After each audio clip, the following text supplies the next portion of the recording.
Hello everybody, this is the Vikstrand. Today we're going to talk about True Romance, a true 90s classic. And am I sad that this movie was not directed by Tarantino? Yes, a little bit.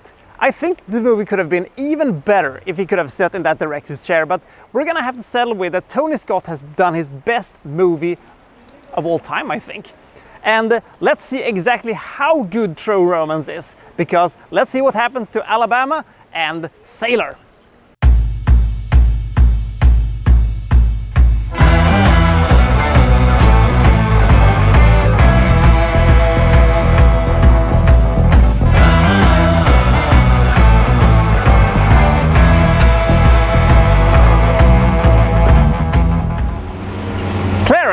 AKA Sailor, AKA Christian Slater. He's a pretty lonely guy living in Detroit. It's his birthday and he's celebrating his birthday by doing the thing he loves the most, going to the movies and seeing old kung fu flicks. And a random woman called Alabama joins him, and she still seems to also be into this kung fu thing.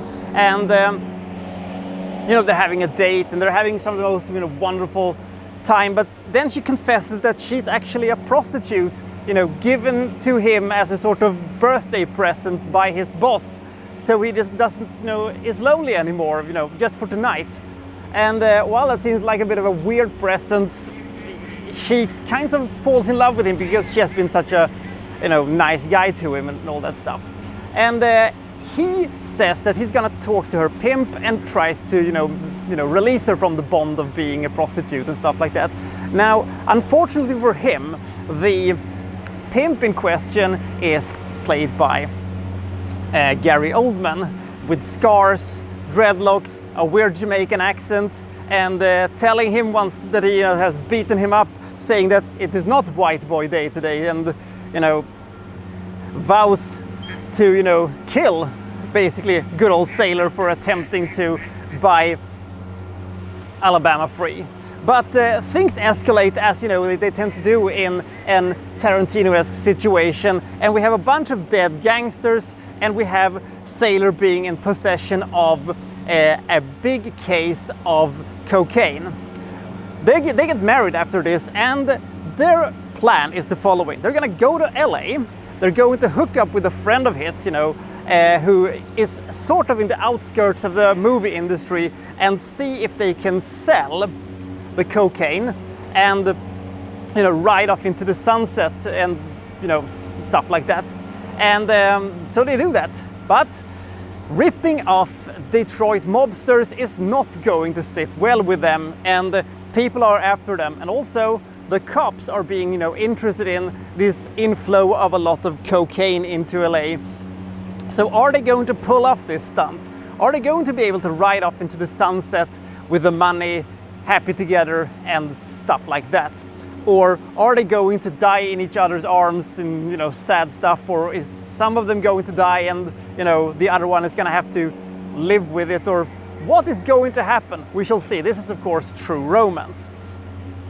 When I saw this movie the first time, I was not that aware of Tarantino's style or Tarantino's reputation and stuff like that.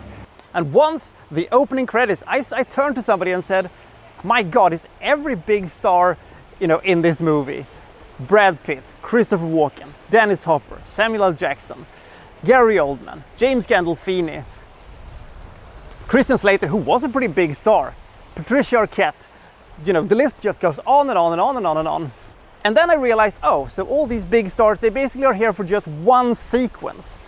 I got a little pissed off by that, especially, considering since Val Kilmer is Elvis and he's basically the conscience of Clarence, he's also the only man that, Sailor would happily fuck.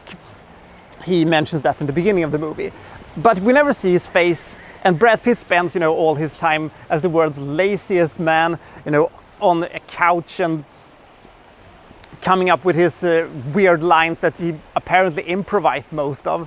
And Gary Oldman, he's only in his sequence, when Clarence confronts him. And of course, Dennis Hopper only has, the one scene with Clarence and the one scene with Christopher Walken when they're talking about his Sicilian heritage and, the eggplant thing. And that's sort of about it. James Gandolfini only shows up to beat the ever-loving shit out of Patricia Arquette. We'll get to that sequence in a second. And, you know, stuff like that. Now, the first time I saw it, I was a little bothered by it, but now I realize when I've seen it later that it's very smart actually to sprinkle out your star power throughout the entire movie. And not, you know, front-loading the entire movie with it. Because, I mean, Samuel L. Jackson, he has 5 lines or something like that before he's shot. So that's about it. But the thing is, this is a true Tarantino classic, even though Tarantino isn't behind, you know, in the director's chair. That's a little bit of a shame, and then it's gonna come back to bite the movie in the ass a little bit later. And we'll get into why in a second. But this movie, of course, has everything you want in a Tarantino movie.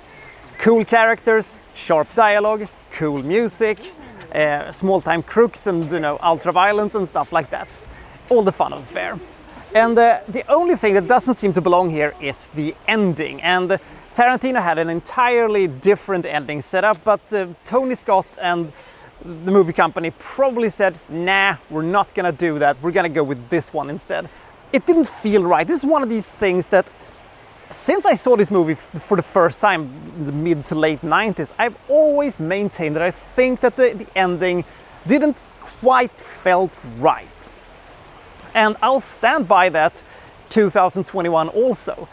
And also, movies affects other movies, and this movie doesn't quite, you know, measure up when compared to other movies that Tarantino has done later, and also in some case earlier.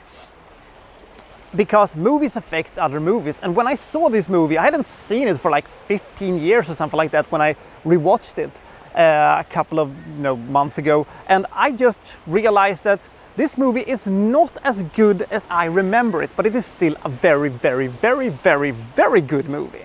It is just the ending, and I think that if Tarantino could have been sitting in the director's chair with this ending, I still think he would have made this movie even better than it is.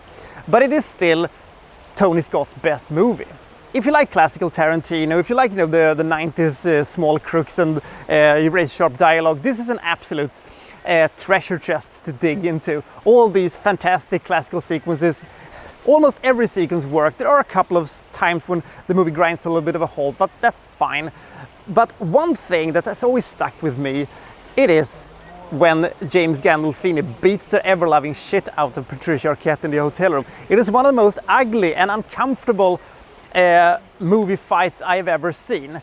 For some reason, I hate wife beaters in movies. It is one of the types of villains I always hate the most. And this is probably the best, you know, beating up sequence I've ever seen, because when Patricia Arquette makes her underdog return and fights back, it is one of the most visceral, you know, comeback sequences I've ever seen. I just leapt out of my seat the first time I was like, yeah, fuck him up, and she did.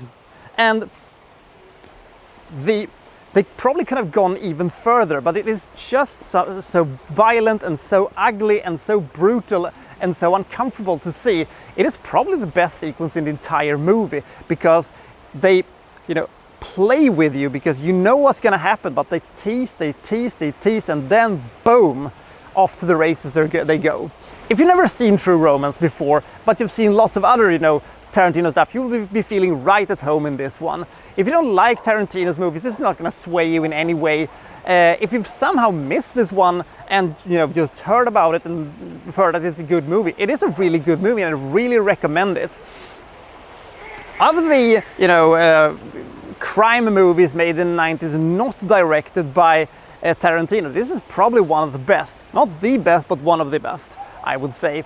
It is a modern classic. It is a cult movie. It has so many memorable characters, it has so many memorable sequences, and it has so likable characters, and you really shut the fuck up, you fucking duck.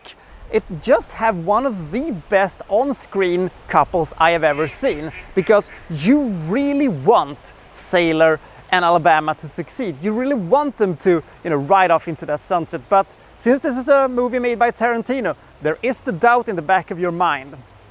Are they gonna make it out, or are they not gonna make it out? And despite me not liking the ending, I still think that this is a very, very good movie.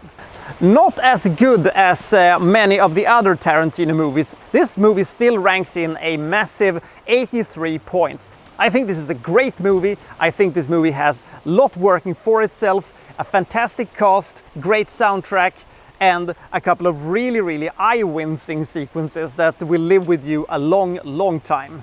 Very good movie. So we'll see you next time from, well, so-and-so reviewing, well, such and such. Thank you for watching. Thank you very much.